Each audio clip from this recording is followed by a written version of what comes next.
नमस्कार, मी आनंद पोहनेरकर आपल्या सर्वांचं महाराष्ट्रवाणी बातमीपत्रात स्वागत करतो. पाहूया आजची विशेष बातमी. केंद्र सरकारने संसदेमध्ये आणलेल्या महिला आरक्षण विधेयकाला काँग्रेस, राष्ट्रवादी काँग्रेस, शरद पवार गट तसेच शिवसेना, उद्धव बाळासाहेब ठाकरे गट आणि अन्य पक्षांच्या नेत्यांनी विरोध केल्यामुळे हे विधेयक नामंजूर झालं. परिणामी महाराष्ट्रातील महिलांचा संताप आता तीव्र झाला असून आगामी काळात महाविकास आघाडीला धडा शिकवल्याशिवाय महिला शक्ती ही स्वस्थ बसणार नाही असा कडक इशारा पालकमंत्री मेघना साकोरे बोर्डीकर यांनी पत्रकार परिषदेत दिला. दिनांक 16 ते 18 एप्रिल या काळामध्ये संसदेमध्ये 3 विधेयकावर चर्चा झाली. यापैकी एक म्हणजे महिला आरक्षण विधेयक होतं. या विधेयकामुळे महिलांना निर्णय प्रक्रियेमध्ये सहभागी होतानाच विविध कायदे तयार करताना देखील आपल्याला प्राधान्य मिळेल याबद्दल त्यांच्या मनामध्ये उत्सुकता होती. त्याचप्रमाणे राज्याचे आणि देशाचे नेतृत्व करण्यासाठी लोकसभा आणि विधानसभेमध्ये 33% आरक्षण मिळेल या विचाराने महिला आनंदी होत्या. हे विधेयक मंजूर व्हावे यासाठी विधेयकाच्या समर्थनार्थ स्वाक्षरी मोहीम, पत्र पाठवणे आदी उपक्रम राबविण्यात आले. मात्र संसदेमध्ये या विधेयकाच्या विरोधात मतदान करून महाविकास आघाडीसह अन्य पक्षांच्या नेत्यांनी एक प्रकारे महिलांचं स्वप्न भंगच केलं असा आरोप बोर्डीकरांनी यावेळी केला. स्थानिक स्वराज्य संस्थांमध्ये महिलांना 50% आरक्षण आहे. त्यामुळे आगामी काळामध्ये महिलांचा सहभाग वाढला तर कामकाजामध्ये पारदर्शकता आणि प्रत्येक कामाला योग्य न्याय मिळेल असा विश्वास भगिनींना होता. महिला आरक्षणास महाविकास आघाडीच्या नेत्यांनी दाखवलेल्या अविश्वासामुळे महिला संतप्त झाल्या असून मुंबई, दिल्ली तसेच राज्यातील इतर ठिकाणीही महाविकास आघाडीच्या विरोधात संताप व्यक्त करून तीव्र निदर्शने करण्यात आली. शाहू फुले आंबेडकर यांच्या विचारांवर आम्ही कार्य करतो असे सांगणारे महाविकास आघाडीचे सरकार महिला आरक्षणाला मात्र विरोध करतात यावर देखील बोर्डीकरांनी टीका केली. पुढे बोलताना पालकमंत्री बोर्डीकर म्हणाल्या, क्रांतीज्योती सावित्रीबाई फुले, अहिल्यादेवी होळकर, राजमाता जिजाऊ अशा थोर महिलांनी स्त्री शक्ती कशा प्रकारे चांगला कारभार करू शकते हे उदाहरणासह दाखवून दिलं आहे. त्यामुळे काँग्रेस, राष्ट्रवादी काँग्रेस, शरद पवार गट आणि शिवसेना, उद्धव बाळासाहेब ठाकरे गट आणि अन्य गटाच्या पक्षांनी आरक्षणाला समर्थन देणं हे आवश्यक होतं. महाराष्ट्रातील सरकारनं सामान्य नागरिकांसाठी अनेक योजना या राबविल्या आहेत.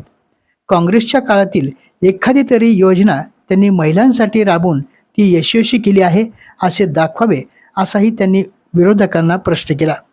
यावेळी बोलताना पालकमंत्री मेघना साकोरे बोर्डीकर म्हणाले, विधेयक येणार आहे हे समजल्यानंतर भारतभरामध्ये आणि आपल्या राज्यामध्ये सुद्धा आणि खास करून आपल्या जिल्ह्यामध्ये सुद्धा गावागावातून महिलांनी या विधेयकाच्या बाजूने समर्थन देण्यासाठी पत्र लिहिले, मोदीजींना सह्या लिहिल्या, वेगवेगळ्या माध्यमातून आपला समर्थन व्यक्त केलं. परंतु 3 दिवसाचं विशेष अधिवेशनामध्ये ज्या पद्धतीने विरोधकांनी या विधेयकाला विरोध करून हे विधेयक खणून पाडलं, त्यानंतर महिलांचं स्वप्न भंग झालं. कारण की बघा, सर्वसामान्य कुटुंबातील महिलांना नेतृत्व हे गुण प्रत्येकामध्ये असतात. आज स्थानिक स्वराज्य संस्थांमध्ये 50% आरक्षण आहे आणि मोठ्या संख्येने आपल्या जिल्ह्यामध्ये सुद्धा आपण बघितलं, स्थानिक स्वराज्य संस्थांमध्ये 50%ची मर्यादा ओलांडून 70-72% महिला आज लोकप्रतिनिधी म्हणून काम करत आहेत. त्यामुळे महिलांचा सहभाग वाढल्यानंतर काम सुद्धा चांगल्या पद्धतीने होतील. कारण की महिलांमध्ये ते गुण आहे की सर्वांचा विचार करून सर्वांना न्याय द्यायचा, सगळ्यांना सांभाळून घ्यायचं आणि जे काम आपण हाती घेऊ ते प्रामाणिकपणे चांगलं उत्तम करणं हा महिलांचा मूळ स्वभाव असतो. आणि तो अधिकारामध्ये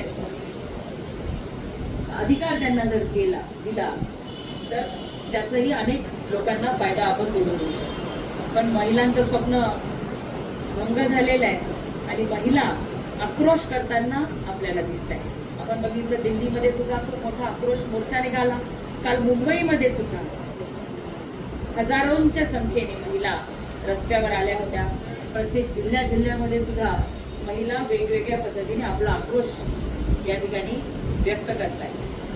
आणि आपल्या राज्यामध्ये सुद्धा महिला त्यांचा निषेध काँग्रेस, उभाठा, शरद पवार राष्ट्रवादी गट यांच्या विरोधामध्ये व्यक्त करतात. आणि हे सर्व स्वतःला पुरोगामी महाराष्ट्राचे नेते म्हणून घेणारे किंवा शाहू फुले आंबेडकरांचं नुसतं भाषणापुरतं नाव घेणारे, सावित्री देवींनी, जिजाऊंनी, अहिल्यादेवींनी ज्या पद्धतीने आपल्या राज्यातील स्त्री शक्ती, मातृशक्ती कसा राज्यकारभार करू शकते आणि महिलांच्या समाजाच्या उन्नतीसाठी अनेक संकटांना मात करून स्वतःचा उद्देश साध्य करू शकते, हे आपल्याला अनेक महिलांच्या योगदानातून सिद्ध झालेले आहे. आणि आज त्या काँग्रेस, उभाठा, शरद पवार गटांनी त्या विधेयकाला समर्थन द्यायला हवं होतं, पण त्यांनी ते दिलेलं नाही. म्हणून संपूर्ण महिला भगिनींच्या वतीने आम्ही निषेध करतो आणि काँग्रेस, उभाठा आणि शरद पवार राष्ट्रवादी गटाला आपल्या देशातील महिला धडा शिकवल्याशिवाय राहणार नाही. महिलांच्या मनातील हा तीव्र संताप व्यक्त करण्यासाठी लवकरच महिला आक्रोश मोर्चा काढण्यात येईल, असंही पालकमंत्री बोर्डीकर यांनी यावेळी स्पष्ट केले. या पत्रकार परिषदेत जिल्हा परिषद अध्यक्षा लताताई वाकळे, सभापती वैशाली आंबेगावकर, ऐश्वर्या चव्हाण, पंचायत समितीच्या अयोध्या खिस्ते, करुणा कुंडगीर, जिल्हाध्यक्षा भाजपा सारिका पारवे, मनीषा जाधव, गटनेत्या महानगरपालिका तिरुमला खिल्लारे, मनपा सदस्या सपना जोगटे, गिरिजा आजेगावकर, सुशीला थोरात, श्रीमती दैठणकर, रुपाली ठाकरे, द्वारकावी कांबळे आदी महिला पदाधिकारी यावेळी उपस्थित होत्या. आपल्या जिल्ह्यातील अपडेट बातम्या पाहण्यासाठी आमच्या महाराष्ट्रवाणी या चॅनलला लाईक करा, सबस्क्राईब करा आणि शेअर करा. धन्यवाद.